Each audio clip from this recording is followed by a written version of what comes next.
Programme میں خوش آمدید. میں ہوں سلمان حسن. ساتھ موجود ہیں مجیب الرحمان شامی صاحب. ناظرین, آج نوجوانوں کا عالمی دن منایا جا رہا ہے اور پاکستان کی یوتھ جو ہے ان کو کن مسائل کا سامنا ہے اور اس یوتھ کے عزائم کیا ہیں, عزم کیا ہے اور ہمارا جو مستقبل ہے وہ کس حد تک اس یوتھ سے جڑا ہے, اس پر ہم ظاہر بات کریں گے. لیکن ایک ایسی جماعت جو کہ یہ دعویٰ کرتی ہے کہ وہ نوجوان سب سے بڑی نمائندہ جماعت ہے, پاکستان تحریک انصاف, اور اس نے یہ دعویٰ بھی کیا تھا کہ جی جو پاکستان کے یوتھ ہیں وہ ان کے ساتھ ہیں, انہوں نے سب سے زیادہ ان کو ووٹ دیا, ان کو پسند کرتے ہیں. اس جماعت میں اس وقت کیا چل رہا ہے, کیا حال ہے, اور یہ جماعت جو کہ پتہ نہیں جماعت بن سکی یا نہیں, کیونکہ اس میں تو اب بظاہر ایسا لگ رہا ہے کہ جتھے بن گئے ایک دوسرے کے خلاف. جماعت کے لوگ جو ہیں وہ اس وقت الزامات کی بارش کر رہے ہیں, طرح طرح کی باتیں کر رہے ہیں. پہلے مشال یوسفزئی صاحبہ, شاندانہ گلزار صاحبہ, سلمان اکرم راجہ صاحب پر الزام لگا رہی ہیں. ذرا سنیں کہ آج مشال یوسفزئی صاحبہ جو ہیں وہ کیا فرما رہی تھی سلمان اکرم راجہ سے متعلق. اتنے بڑے ہاتھ نہیں ہے سر کہ میں خان صاحب کے اکاؤنٹ سے اپنے لیے ٹویٹیں کروں. آپ سلمان اکرم راجہ صاحب سے پوچھے کہ میرے سینیٹر بننے کے بعد کیا عمران خان صاحب کے سامنے انہوں نے مجھ سے معافی نہیں مانگی تھی؟ کدھر اڈیالہ جیل میں؟ جی اڈیالہ جیل میں خان صاحب جیل کے اندر انہوں نے آپ سے معافی مانگی. کس بات میں مانگی تھی؟ سنیں نا سر, آپ شروع ہو جاتے پھر پورا جواب سنائیں. انہوں نے مجھ سے معافی مانگی اور انہوں نے کہا کہ مشال چھوٹی بہن ہے. اور جب سلمان اکرم راجہ صاحب سے سوال ہوتا ہے کہ جی مشال یوسفزئی کو سینیٹر کس نے بنایا, تو وہ کیا جواب دیتے ہیں وہ بھی دیکھیں. مشال کو سینیٹر کس نے بنوایا تھا سر؟ میں نہیں جانتا سر, آپ سیکرٹری جنرل ہیں. میں نہیں جانتا. خان صاحب جیل میں تھے, وہاں سے انہی کی ہدایت آئی تھی. سینٹ سے تو میں فارغ نہیں کر سکتا نا. پارٹی سے ان کو نکالنے کا ایک عمل ہے, اس عمل کو اگر میں استعمال کرتا ہوں, میں نے ایک طرح سے درگزر سے کام لیا کہ پارٹی میں انتشار نہ پڑے. وہ اکیلی نہیں ہے, اس کے پیچھے پورا ایک گروہ ہے. اگر یہ عمل ہم کرتے جو شاید اب کرنا پڑے تو پارٹی میں نفاق پڑتا. میں نے پارٹی کی خاطر اپنے اوپر الزامات کو, اپنے اوپر اس کے حملوں کو, ان کی سازشیں کبھی کامیاب نہیں ہوں گی. میری حد الامکان یہ کوشش ہے کہ پارٹی میں گروہوں کو جوڑوں, وہ آئی ایل ایف اور پروفیشنل گروپ ہو اس کو جوڑوں, وہ اچکزئی صاحب اور سہیل آفریدی ہو ان کو جوڑوں. مجھ سے گلا کیا اچکزئی صاحب نے کچھ دن پہلے کہ میرا رابطہ نہیں ہو رہا لوگوں کے ساتھ. میں نے ایک اس شخص کو ان کے پاس جا کر بٹھایا کہ آپ کا رابطہ ہو. اور شاندانہ گلزار صاحبہ کہہ رہی ہیں سلمان اکرم راجہ صاحب آپ غلط بات کر رہے ہیں. بہت غلط بات کہہ رہے ہیں سلمان صاحب. اگر میں آپ کو بتاؤں کہ جو قیدیوں کا پیسہ امریکہ سے آیا 50 کروڑ, وہ کس نے کھایا, پھر کون اس کا جواب دے گا؟ اگر میں نے بتایا کہ جو ایلمین نے 40 کروڑ دیا وہ پیسہ کون کھا گیا, تو پھر کسی کے منہ پہ کچھ نہیں رہے گا. دیکھیں, یہ اتفاق کا وقت ہے, عمران خان کی رہائی کا وقت ہے.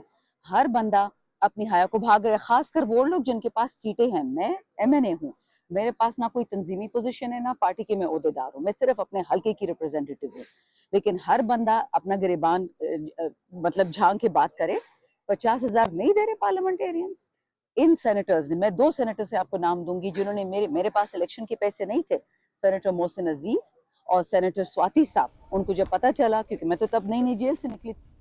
تو ایک طرف رہائی کی بات ہو رہی ہے خان صاحب کی, ان تک رسائی کی بات ہو رہی ہے, تو دوسری طرف یہ خبر بھی آئی ہے کہ بانی پی ٹی آئی نے جیل سے اپنے ابتدائی دنوں کے ساتھی اکبر ایس بابر کے نام ایک بڑا اہم پیغام بھیجا ہے, اور انہیں جو ہے وہ یہ ٹاسک دیا ہے کہ وہ جو دیرینہ دوست ہیں یا پرانے لوگ ہیں ابتدائی دنوں کے پی ٹی آئی کے, ان کو اکٹھا کریں, ان کو متحد کریں.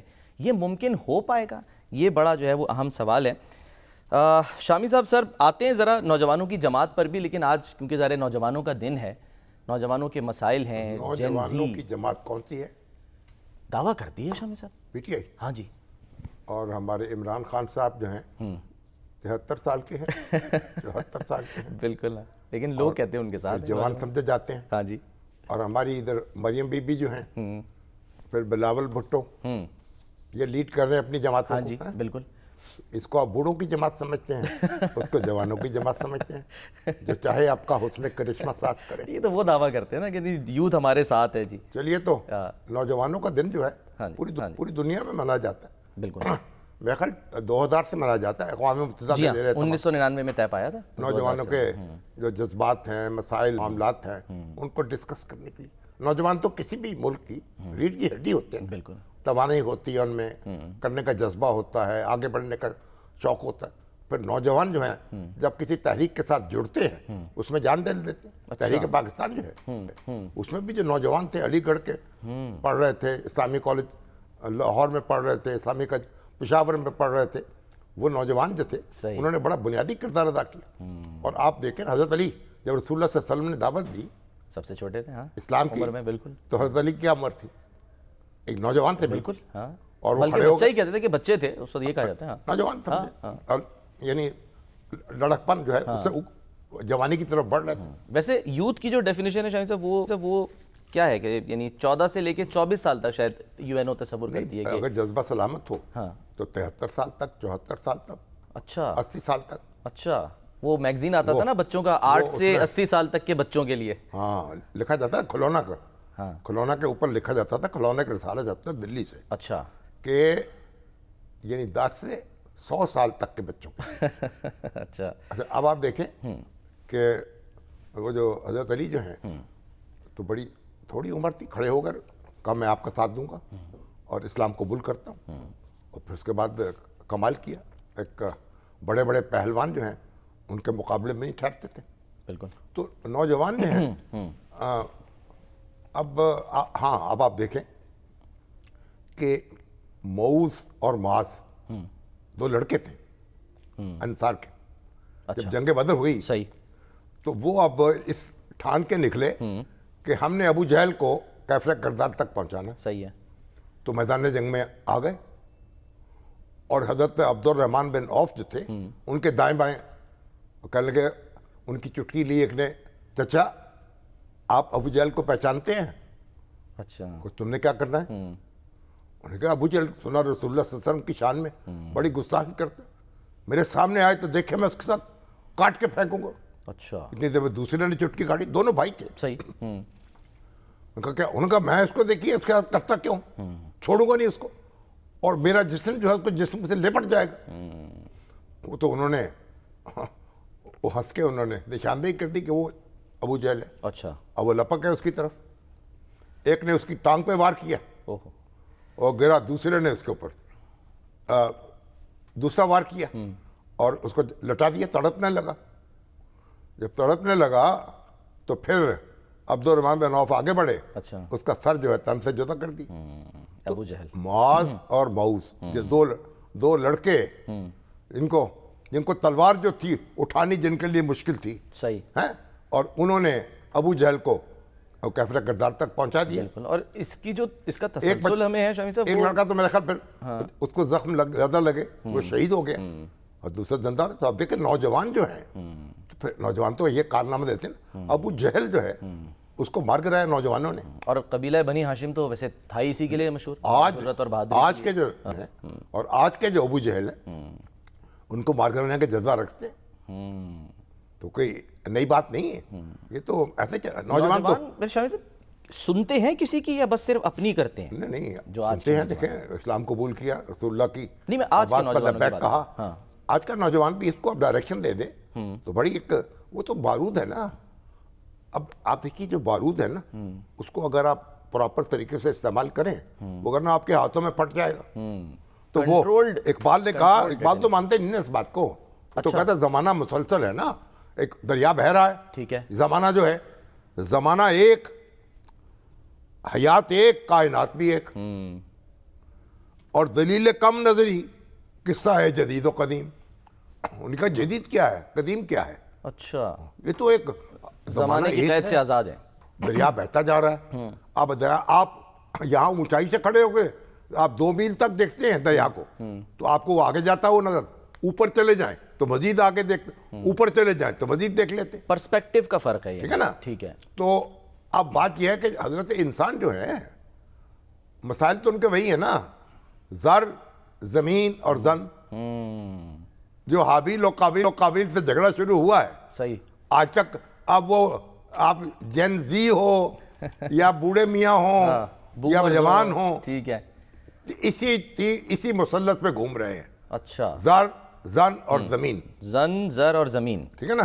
اور تمام جو اقتدار کو پھر کہاں شامل مسائل ہیں, اقتدار کو سارے اسی میں, زمین میں ڈال دیں. اچھا, زمین میں یا زر میں ڈال دیں. ہاں.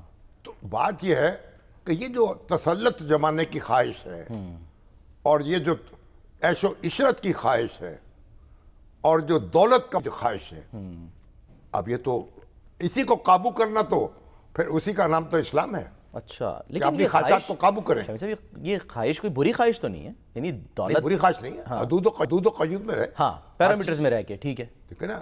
آپ حلال و تلوار حرام جو کا ہے، فرق کرتے ہوئے. تلوار سے آپ مقابلہ کرتے ہیں، ڈاکو کا مقابلہ کرتے صحیح ہیں، اور تلوار سے آپ دوسرے معصوم لوگوں کے گلے بھی کاٹ دیتے ہیں. صحیح. تو اسی طریقے سے یہ خواہش ٹھیک ہے، تینوں خواہشات جو ہیں وہ اپنی حدود میں رہے تو بہت اچھی ہیں، اس میں کوئی مذاکرہ نہیں. ٹھیک ہے. تو بہرحال آج ذرا ہمارے سنیں- جو نوجوان ہیں، ہاں میں ذرا شامی صاحب چاہ رہا ہوں ذرا بڑی بڑی بھاری تعداد ہماری آبادی کی نوجوانوں پر صحیح. اب پر جنرل پرویز مشرف نے کیا کیا، 18 سال کی عمر تک کا ووٹ کا حق دے دیا ہاں جی اور کہا کہ یہ سارے لوگ میرے ساتھ مل جائیں گے. وہ تو ایسا نہیں ہوا، کیپچر کر لیں گے وہ تو نوجوانوں فیس بک پر ہی رہ گئے فالو کرتے کرتے. پھر عورتیں جو ہیں ان کی تعداد بڑھا دی قومی اسمبلی میں اور سینٹ میں. صحیح. کہا جی خواتین میرے ساتھ رہیں گی. اب عورتوں کی جو نشستیں ہیں ان پہ بڑے بڑے خاندانوں کی بیگمات نے قبضہ کر لیا. مخصوص نشستیں جو عام خواتین، ہاں مخصوص نشست، صحیح ہے. دنیا کی کسی بھی اسمبلی میں عورتوں کے لیے اتنی نشستیں مخصوص نہیں ہیں. اچھا ٹھیک. لیکن اب نتیجہ کیا نکلا؟ نتیجہ نکلا کہ بجائے عام جو ورکر خواتین ہیں ان کے پاس نشستیں جائیں اور وہ ترجمانی کریں. آپ نے بڑی بڑی خاندان ان کی بیگمات وہ ان مخصوص نشستوں پہ قابو لیکن شاہد صاحب ابھی بھی ہمارے میں دیکھتا ہوں ایک دو ایم پی ایز ہیں، جیسے ایک پاک پٹن کی ہماری ایم پی ہیں، وہ مطلب ایک عام کارکن ہیں، کیا نام ان کا، موتیہ بیگم یا کیا، تو وہ اب انہوں نے وہاں یونیورسٹی کا کیمپس کھلوا دیا پاک پٹن میں، تو مسلم لیگ نون کی. ٹھیک ہے. اس سے بہت کم ورکرز کو بہت کم موقع ملتا ہے. اگر شامی صاحب نظر دوڑائیں ہم، یعنی 47 کے بعد سے لے کے جتنے بھی انتخابات ہوئے تو خواتین، ابھی ویسے تو نوجوانوں کا دن ہے لیکن ظاہر اس میں خواتین بھی، ان کی تعداد بڑی ہے عوامی نمائندے کے طور پہ آنے کے لیے، اضافہ ہوا ہے. ہم یہ کہیں پارلیمنٹ میں، مطلب جو یعنی کہ عوامی نمائندے کے طور پارلیمنٹ پہ میں تو اتنی بڑی تعداد میں تو مخصوص نشستیں کر دی ہیں انہوں نے، تو وہ خواتین اس پہ آتی ہیں. اکا دکا جو ہے وہ جنرل اسمبلی پہ لڑتی، جیسے سیدہ افضہ حسین تھیں، وہ براہ راست لڑتی تھی الیکشن. اور یہاں باقی سندھ کے اندر ہمارے خیال ہے فریال تارپور یا پتہ نہیں براہ راست لڑتی نہیں، وہ تو میرا خیال ہے کہ مخصوص ہے. ہاں ایگزیکٹلی. تو مطلب یہ ہے کہ بڑی ہونا یہ چاہیے تھا کہ خواتین جو ہیں وہ بھی براہ راست انتخاب لڑتی، ان کا وہ ٹکٹ دیتے. اب ہمارے ہاں تو ہر چیز ہے نا. اب مشائخ کے لیے نشستیں، علماء کے لیے نشستیں رکھی گئیں. اب اس کے اندر آپ جو حکمران جماعت کے وظیفہ خوار ہیں اب ان کو ٹکٹ دے دیتے. وہ آپ یہ تھوڑی تولتے ہیں بھی علم کی ان کی مقدار ان کے پاس کیا ہے. ٹھیک ہے. تو ہر میرٹ پر چیز نہیں ہوتا. جو ہماری سیاسی جماعتیں ہیں نا وہ تو پھر ہر میں ٹیکنوکریٹ کی سیٹیں ہیں. آپ دیکھ لیں ٹیکنوکریٹ کس طرح کے آتے ہیں.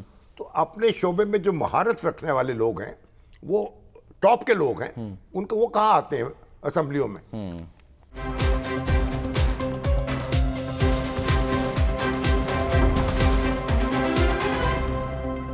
اب شامی صاحب جو آج پرائم منسٹر صاحب وہ جو ظاہر اجرا کر رہے تھے پاکستان کی پہلی قومی یوتھ امپلائمنٹ پالیسی کا، ذرا سنیں وہ کیا فرما رہے تھے، پھر میں چاہوں گا کہ اس پہ آپ ذرا تبصرہ کریں. دکھائیں جی. اسلام آباد میں پاکستان کی بہترین یونیورسٹی مارج وجود میں آ رہی ہے، اس کا نام ہے دانش یونیورسٹی، اور اگلے سال وہاں پر کلاسز شروع ہو جائیں گی. آج تک ہم نے 7 لاکھ لیپ ٹاپس پاکستان بھر کے قابل ترین بچوں اور بچیوں کو تقسیم کیے صرف میرٹ کے اوپر. تو میں سمجھتا ہوں کہ کچھ لوگوں نے لیپ ٹاپ کو مشین کہا، وہ کچھ کہیں، میں لیپ ٹاپ کو مشن جانتا ہوں اور میں اس کو آگے بڑھاؤں گا اور آگے بڑھاؤں گا. 1947 میں پاکستان ہمارے بزرگوں نے بنایا تھا، مگر 2047 کا پاکستان آپ کی سوچ اور جوش سے بنے گا. یہاں کی انتظامیہ ہیں، انہوں نے سوچا کہ یہ 10-12 سال پہلے مکے مارا کرتا تھا مائک کو، تو وہ مائک اب یہ ہم مکے بغیر ہی مائک کو ہم گرا دیں. فکر نہ کرو، یہ مکے جو ہے دشمنوں کے لیے ہیں. شامی صاحب کیا جو پاکستان کے نوجوان ہیں ان کو فیصلہ سازی میں شامل کیا جا رہا ہے؟ نہیں، جب ان کو آپ نے ووٹ کا حق دے دیا ان کو تو فیصلہ سازی میں شریک ہو گئے. اب ووٹ کا حق ہے تو الیکشن بھی وہ لڑ سکتے ہیں. مطلب یہ ہے کہ اب پارٹیوں کو مگر مصیبت یہ ہے نا یہاں تو آپ نے لوکل باڈیز کے تو الیکشن نہیں کرا رہے آپ ان کو تو بااختیار بنا وہ آئیں تو لاکھوں بچے جو ہیں ان میں الیکشن لڑیں گے گراس روٹ سے لیڈرشپ گراس روٹ سے ٹریننگ ہوگی ان کی پھر آگے وہ لیڈرشپ سنبھال لیں گے تو اب یہ بڑی اچھی بات کر رہے ہیں دانش یونیورسٹی یقیناً بننی چاہیے اس میں کوئی شبہ نہیں لیکن اب بات یہ ہے آپ نے دانش اسکول بنا دیے صحیح اب جو عام اسکولوں کا حال کیا ہے ہونا یہ چاہیے دیکھیں آپ پہلے ایک زمانے عام اسکولوں کو دانش اسکول کیوں نہیں بنایا جا سکتا عام اسکولوں کو ہر اسکول کو دانش اسکول بنائے نا اچھا اور اگر دانش اسکول خاص بنانے بھی ہیں تو پھر جو وہاں سے عام اسکولوں سے جو ٹاپ کے بچے آتے ہیں ان کو وہاں داخل کریں عام اسکولوں کی طرف توجہ نہیں ہے یہاں پنجاب میں برا حال سندھ میں برا حال جو 2.5 کروڑ بچے اسکولوں سے باہر ہیں اور جو اسکولوں کے اندر ہیں ان کا کیا ہو رہا ہے صحیح ہے آپ لیکن اس دیکھیں کے لیے پنجاب گورنمنٹ یہ دعویٰ کرتی ہے کہ ہم وہ ایکسیلنس پروگرامز وغیرہ بنا رہے ہیں جس میں ووکیشنل ٹریننگ دے رہے ہیں بچوں کے لیے وہ اپنے کام کرتے ہیں لیکن ٹریننگ جو ہے پہلی بات یہ ہے اسکول جو ہیں پبلک سیکٹر میں اسکول درست ہوں اساتذہ جو ہیں ان کی تنخواہیں ان کا وقار ان کی عزت اس میں اضافہ ہو اور یہ پرائیویٹ میں تو سمجھتا ہوں جو اسکول ہے نا پرائیویٹ تعلیم ہونی چاہیے کالج کی سطح پہ اور یونیورسٹی کی سطح پہ اچھا یعنی اسکولوں میں تو بنیادی تعلیم جو ہے یہ تو حکومت پر لازم ہے کہ حکومت تعلیم دے بالکل تو سوال یہ ہے آپ تعلیم پہ پیسہ خرچ کرنے کو تیار نہیں اس خطے میں بنگلہ دیش بھارت ان کے مقابلے سب سے کم پیسہ ہم لگاتے ہیں تعلیم پر تعلیم کے اوپر اور یونیورسٹی جو ہے اس کو پیسے دینے کو تیار نہیں ابھی پنجاب یونیورسٹی میں ہنگامہ اٹھا ہوا ہے وہ جو ٹیچرز ہیں نا ان کی ایسوسیشن جو ہے اکیڈمک سٹاف وہ انہوں نے مظاہرے کرتی ہے روز بھائی بات یہ ہے کہ اب وہ بھی طالب علم بنے ہوئے ہیں جیسے اسٹوڈنٹ یونین کے لیڈر ہوتے تھے اب وہ مظاہرے کر رہے ہیں اب بات یہ ہے کہ آپ وسائل کیوں نہیں دے رہے پھر وائس چانسلر اور اساتذہ جو ہیں آپس میں مل کے بیٹھے یا یونیورسٹی جو ہمارا کیا ہے ایچ ای سی ہائر ایجوکیشن کمیشن وہاں مرکز میں بھی ہے صوبے میں بھی ہے ان کو ساتھ بٹھائے لیکن پیسے تو دینا ان کو تو بات یہ ہے یونیورسٹی ابھی یونیورسٹیاں ہوں یا اسکول ہوں یا کالج ہوں تو آپ پہلے ان کی طرف توجہ دیں ٹھیک ہے ایک بچہ بھی اسکول سے باہر نہیں ہونا چاہیے ان نوجوانوں کو شامی صاحب ڈائریکشن نہ ملی تو آپ کو لگتا ہے کہ پھر وہ نتائج جو یہ سوچ رہے ہیں وہ حاصل نہیں ہو سکتے یہ آپ کا گلا گھونٹیں گے ابھی جو آپ دیکھیں ابھی یہاں قتل ہو گیا وہاں ڈاکہ پڑ گیا وہ پنڈی میں جو واقعہ پیش آیا ہے وہ بھی تو دیکھیے نا ایک وہ بے شک وہ ایک سیاسی جماعت کا کارکن تھا جو بھی تھا لیکن کہیں نہ کہیں آج طلال چودھری صاحب کہہ رہے تھے کہ یہ وہ تربیت ہے جو اس کو دی ملی نہیں نا وہ یہ تو کہہ رہے ہیں کہ اس طرح کی تربیت دی گئی کہ جس سے وہ نیگیٹیوٹی کی طرف چلا گیا تو آپ دیکھیے ابھی یہاں ہمارے یہاں دیکھیے آپ تعلیم کو توجہ دیں آبادی کو قابو کریں بچے آپ پیدا کرتے چلے جا رہے ہیں ان کے لیے اسکول ہے نہیں اور میں تو لاہور میں حیران ہوں آپ 10 کلومیٹر 15 کلومیٹر کے فاصلے پر ٹاؤن شپ سے آگے جا کے دیکھیں گرین ٹاؤن کے پاس جھگیاں بنی ہوئی ہیں جو ہمارا وزیر اعلیٰ ہاؤس ہے اور جاتی عمرہ ہے اس سے 10 کلومیٹر کے فاصلے پر جھگیاں ہیں ایک جھگی میں 10-20 لوگ ہیں اور کنارے گندگی اور گندے نالوں کے کنارے وہ رہ رہے ہیں اور آپ کہہ رہے ہیں ہم نے پتہ نہیں کیا کر دیا پنجاب کو تو کوئی وزیر اعلیٰ جائے کوئی وزیر جائے وزیر تعلیم جائے دیکھے تو حال کیا ہے اور ابھی آپ نے دیکھا نہیں 2 لڑکیاں جو ہیں تھانے میں مار ڈالی گئی وہ انمول اور آمنہ وہ پاک پٹن کی لڑکی تو ان کا خون معاف نہیں کیا جا سکتا لوگ یہ مطالبہ کر رہے ہیں کہ جو کراچی میں ڈاکٹر سمیہ ہے نا انہوں نے پوسٹ مارٹم جو کیا ہے تو انہی سے ان کا بھی کروایا جائے تاکہ دودھ کا دودھ پانی کا پانی ہو ان کی بستی کی رہنے والی ہیں اب وہ یعنی وہ تھانے میں گئیں اور ان کو ایک ہی وہ بے شک ان پر الزام تھا جو بھی تھا وہ اپنی جگہ ہے چوری کا الزام لگا ان پہ دونوں بچیاں ایک وقت میں ایک ہی طرح موت کا شکار یہ عجیب سی بات ہے جس پر ظاہر سوالات اٹھ بات یہ کہ یہ نوجوانوں کا جو دن منا رہے ہیں یہ دیکھیں آپ آج عہد کرے وزیر اعظم عہد کرے وزیر اعلیٰ پنجاب عہد کرے وزیر ایک بچہ جو ہے اور وزیر اعلیٰ کے پی کے ایک بچہ سکول سے باہر نہیں رہے گا ٹھیک سکولوں کو وسائل دیے جائیں گے اور سکولوں کا معیار جو ہے